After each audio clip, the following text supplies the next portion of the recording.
शहजाद साहब, मई 24 में तालीमी इमरजेंसी का नफाज किया गया था। आज तक सिर्फ एक इजलास हुआ है और 14 नुकात में से किसी एक पर भी अमल दरामद नहीं है रिपोर्टेडली। तो फिर मकसद क्या है ऐसी इमरजेंसीज का? यही वजह है कि हम आज तक पीछे हैं, क्योंकि ये तरजीह ही नहीं।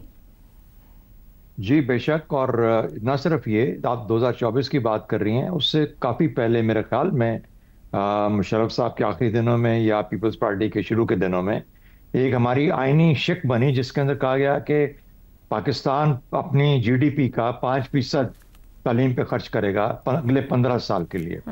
ये एक आईनी रिक्वायरमेंट थी, उसके अंदर आइन के अंदर लिख दिया गया।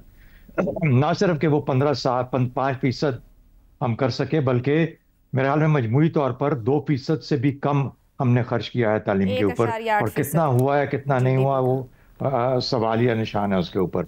दूसरी बात, वो 15 साल को बढ़ाया भी नहीं गया, उसको छोड़ दिया गया वहीं पे, वहीं जहाँ पे था। तो ये तो एक मजबूरी है। तालीम सिर्फ इसलिए ज़रूरी नहीं है कि आपको नौकरी मिले, तालीम इसलिए ज़रूरी है कि आप अपनी ज़िंदगी के बारे में जो आपके इनफरादी या इज्तिमाई मामलात हैं उसमें एक बेहतर इन्फॉर्म्ड फैसले कर सकें, बेहतर फैसले कर सकें। अगर आप तालीम से याफ्ता नहीं है तो गालिबन आपके फैसले भी वैसे ही होते हैं। हैविंग सेड दैट, मैं आपको ले जाता हूँ साथ वाले मुल्क में, भारत में, जहां पर नरेंद्र मोदी के नीचे एक फैसला हुआ कि इस इकोनॉमी को, इस सोसाइटी को डिजिटाइज किया जाएगा। उसने इकोनॉमी को भी डिजिटाइज किया, सोसाइटी को भी डिजिटाइज किया, और सोसाइटी को डिजिटाइज उस हद तक कर लिया कि आज आप किसी छाबड़ी वाले से जब कोई चने लें वहां पे दिल्ली में या इंडिया में कहीं पे भी, या फॉर दैट मैटर बेगर को, किसी फकीर को जब पैसे देते हैं तो आप अपने फोन से उसके फोन पे ट्रांसफर करते हैं डायरेक्ट, वो जो तरीका होता है उस तरीके से। तो ये है वहां पे पेमेंट का तरीका।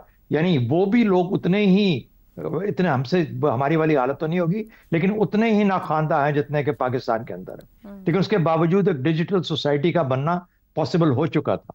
तो मेरा ख्याल है कि हाँ, हम ये तो समझते हैं कि 8 से 10%, कम से कम 8% ग्रोथ होगी हमारी इकोनॉमी में, तो ये जो 25 साल से कम उम्र के लोग हैं इनको नौकरियां मिलेंगी। लेकिन अगर नहीं मिलेंगी तो फिर वो बेचारे समुद्रों में डूबते रहेंगे। तो गलतियां तो बेशुमार हैं, डिजिटाइज करने के तरीके भी मौजूद हैं। पैसा खर्च करना चाहिए तालीम के ऊपर, और वाकई में यकीनन तौर पर एक जेन्युइन और सिंसियर तरीके से खर्च किया जा सकता है और अपनी तालीमी काबिलियत को बढ़ाया जा सकता है। लेकिन ये सब चीजें पाकिस्तान में अगर कुछ बाकी ठीक हो रहा हो तो हम इसके बारे में भी बात करें तो फायदा होगा।